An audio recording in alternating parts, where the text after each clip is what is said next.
Hello guys, and welcome back to another daily CSGO video where today I'm gonna finally be able to help all of you guys out there who feel like they're stuck or trapped at the same rank with a useful video going over ways that you can rank up and level up and finally break through the silver barrier and get to that GN1 level. So most of you will be watching will probably be around the high silver to low gold Nova area, as it seems that that's the rank distribution that hasn't changed much from last year when they changed where the boundaries are, but this video will apply to any rank.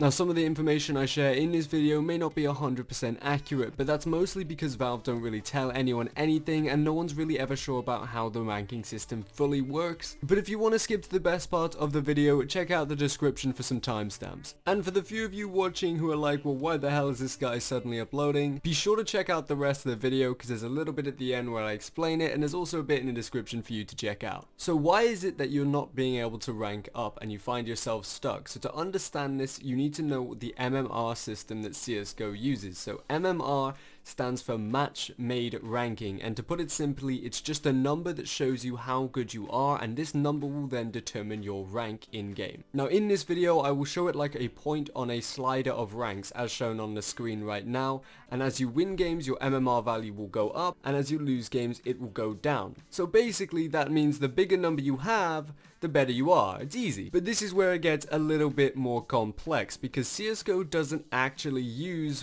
one MMR value to determine your rank, but instead it kind of uses a big range of values, because the game doesn't actually know where your true skill level lies. But on the other hand, if you're a player who goes up and down ranks more often, then your range will be a lot bigger, because the game doesn't know which of the ranks you're currently supposed to be. So let's say, for example, a GN2 has a very widespread range. They constantly rank up, they constantly derank, and that's how they've got this huge MMR range. So one good game and the game might shift your range upwards and think you're solid GN3, but one bad game and it might prefer to drop you down to the GN1. This is why if you play with a group of friends, you might find that your friends rank up more often than you do, despite almost always playing the same game and winning the same rounds, and that's purely because they might just have a wider MMR range so they can reach that next rank sooner. And if you're wondering where do I find out my MMR value, here's the problem: we can't, because Valve don't really disclose that. It's kind of just a thing you've just got to figure out for yourself. So if it takes you a lot more games to rank up than other people, then you're probably having a small range, and that's the best we can kind of give it. You can't figure out how big your range is, we don't know what your MMR even is,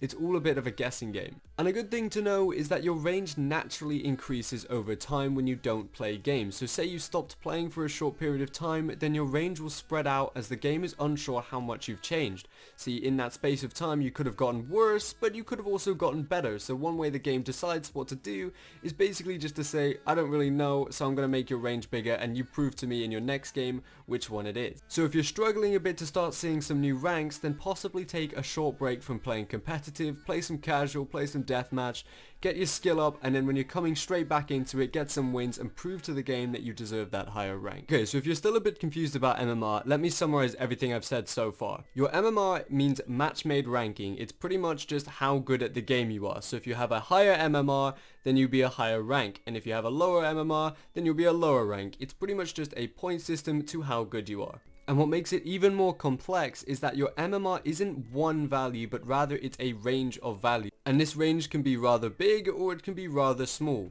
The only difference really is that people with a bigger range will find that they change ranks more often. Now when I say change, I mean this can be a good thing and a bad thing, because if you have a bigger range, the game is less sure about what your true rank is. So if you do really bad, the game might think, well, let's just derank him and see how he does from there, and if you do really well, you might rank up sooner than other people. If we compare this to smaller ranges, if you have a very small range, then the game is pretty confident that where you are now is where you're supposed to be, and that's what your actual skill level is.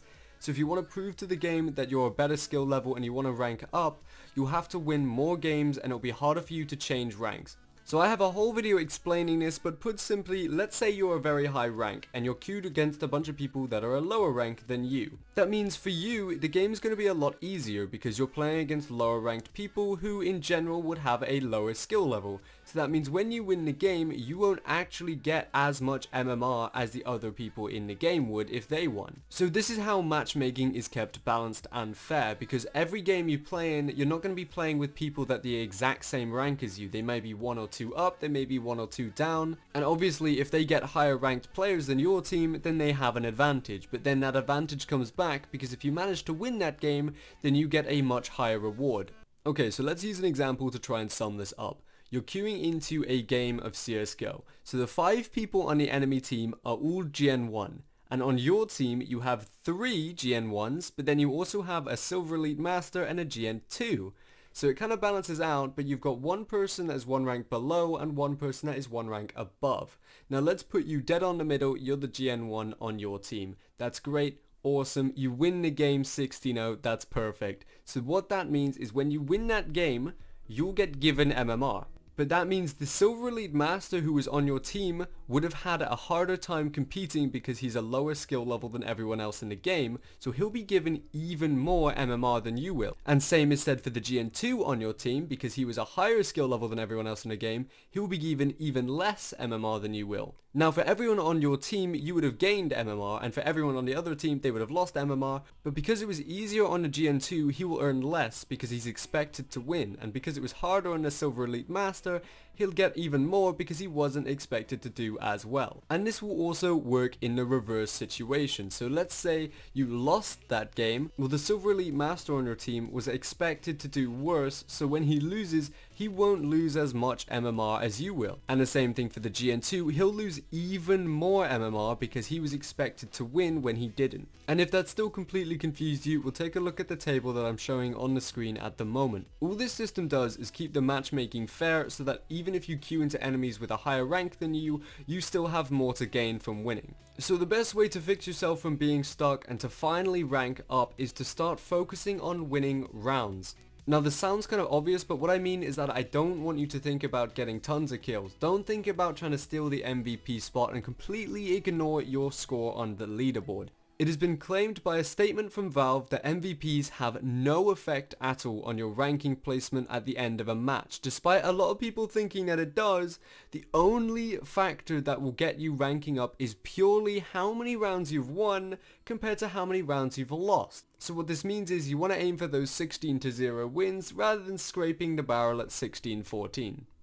Just remember that your kills, your assists, your deaths, your KD, your score on the leaderboard has no effect on what rank you get at the end of the game. Now obviously you still want to get kills because how are you going to win rounds without killing anyone? But the only thing that will have any effect is winning those rounds. What you need to focus on is how you play with a team. Remember, every risky decision you make in-game is also a risk for the team. So in general, don't be toxic and you got to try and work with the 4 other random people you've been put with. It's easy to feel like you're being locked at one rank forever, and trust me, I've heard the stories that people have won 10 to 15 games in a row without ranking up and they feel like it's a bug in the game. Hell, I've even been there myself when I've tried to rank up. You just have to stick with it, you have to work towards the goal, focus on improving your own personal skill, and mainly focus on your skill with working with other people.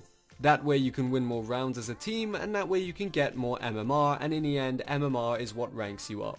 So for all you guys who are wondering why I'm randomly making a video now, well I was seeing quite a lot of my ranking system videos were getting more attention than usual, and I wanted to know how uploading a video of mine would be received after going dark for a couple years. Now none of this means I'm making a comeback to making videos. In fact, the footage for this video in the background was completely recycled. I had it in my folder for ages. But one thing I want you guys to know is that I still get those notifications from people commenting on my videos. I still read pretty much most of them, I just don't reply as much so it doesn't feel like I'm there. But trust me, I still get people complaining to me saying, why can't I rank up, this isn't working, I just can't do it. So I thought adding an extra video to the pool of videos I've already made on the subject, well, it can't really hurt. And if you're wondering why I stopped making videos, that's mostly because I stopped playing CSGO. I just didn't really like the game anymore, I just kind of moved on from it. And I also didn't really like how recycled my content felt. I felt like I was making the same types of videos over again. In fact, if you look at some of my videos, they've almost pretty much got the same thumbnail and title. It just kind of got a bit sucky, I didn't really like it. Now don't get me wrong, I completely love making videos. In fact, making this video again felt really nice after taking that huge break.